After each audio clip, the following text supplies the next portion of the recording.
he said, "It is not our own, or is it not our own citizens only who are to receive the bounty of our government? More than 8 millions of the stock of this bank are held by foreigners. Is there no danger to our liberty and independence in a bank that in its nature has so little to bind it to our country? Controlling our currency, receiving our public monies, and holding thousands of our citizens in dependence would be more formidable and dangerous than a military power of the enemy.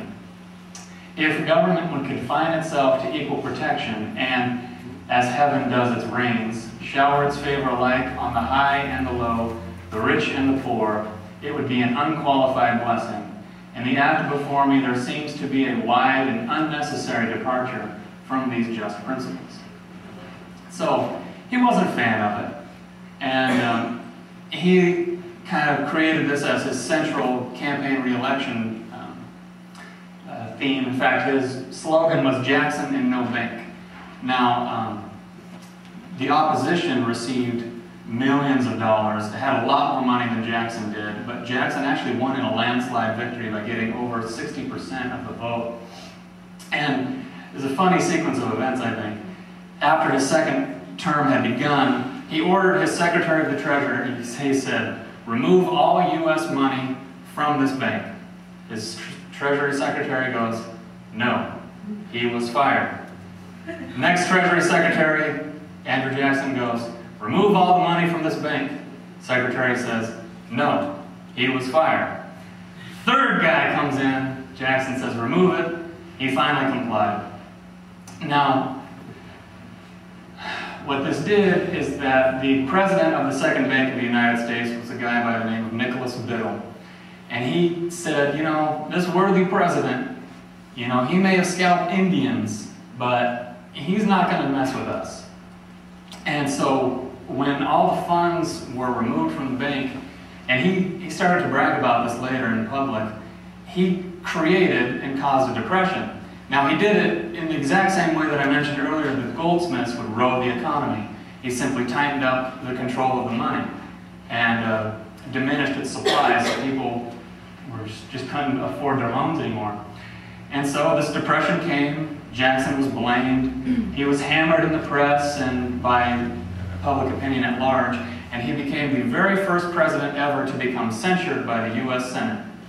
He wasn't too happy about that, but the tide eventually changed in his favor when the governor of Pennsylvania supported him, and it became more and more common that this Nicholas Biddle fellow was bragging about his plans to create this depression. And in 1834, the House voted against recharting the Second Bank of the United States and also to investigate Biddle's involvement in the depression. Biddle was acquitted, but died while still ensnared in civil trials. And on January 8th, 1834, Jackson paid off the final installment of the national debt, and he is to date the only president to ever pay off the national debt. He was the 7th president of the United States. We're on number 43, in case you ever wanted to know. So, Abraham Lincoln comes along several years later, 16th president of the United States. In 1861, he was needing money to fight the Civil War. And so what he did is he ended up going to New York, and he had a meeting with these international bankers. And they really didn't want to see the Union succeed because a strong, independent United States, independent meaning not controlled by these moneyed interests, would be a disaster as far as they were concerned. And there's a quote from Otto von Bismarck, who was the Chancellor of Germany at the time, who basically says that the Civil War was preordained before Lincoln had ever taken office because they wanted to tear the United States apart. And to kind of underscore that that was more of a reason for the Civil War than slavery, is that in Lincoln's inaugural address, he said blatantly in his inaugural address, he's not in here to free any slaves, he just wants to keep the Union. And then later, after the war started, he said, if I could keep the Union without freeing a single slave, I would do it. Now, I could get into the economics of the South and why there was tension between them and the North, but We'll spare you the time. But basically, after he heard that these international bankers wanted to charge him some 25% or so interest on loans, he said no and asked his good friend, Colonel Dick Taylor, who was from Chicago, and he was an Illinois man, so connection there. But he said, you know, what can I do? I need money, but I'm not going to go do it at this astronomical interest rate. So Colonel Taylor said, just get Congress to pass a bill authorizing the printing of full, legal tender treasury notes, and pay your soldiers with them, and go ahead and win your war with them also. And so from 1862 to 1863, he printed $450 million of the currency, and he used green ink on the back to distinguish them from other currency that was in circulation at the time. This is where we get the term greenbacks. So, oh goodness, excuse me. The Times of London in 1862 said, if this mischievous financial policy, which has its origin in North America, shall become endurated down to a fixture, then that government will furnish its own money without cost. It will pay off debts and will be without debt. It will have all the money necessary to carry on its commerce. It will become prosperous without precedent in the history of the world. The brains and wealth of all countries will go to North America. That country must be destroyed, or it will destroy every monarchy on the globe. Kind of underscores again that the Civil War was not about slavery, but more so about monetary policy. Now, in 1863, Lincoln needed more money to finish off the war, but he had to get congressional authorization to print more of these greenbacks, and the bankers were a bit more crafty at this point. And so they had Congress in a bind, and basically Lincoln had to sign this, otherwise he wasn't going to get the money to win the war.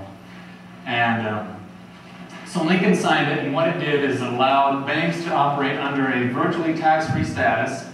It gave banks monopoly to create the new currency, and greenbacks were not increased at all. In fact, greenbacks have never been increased since Lincoln, and it was the last time the United States has printed complete debt-free money. In fact, there was a law that went through Congress in 1994 which actually removed all of the greenbacks from circulation.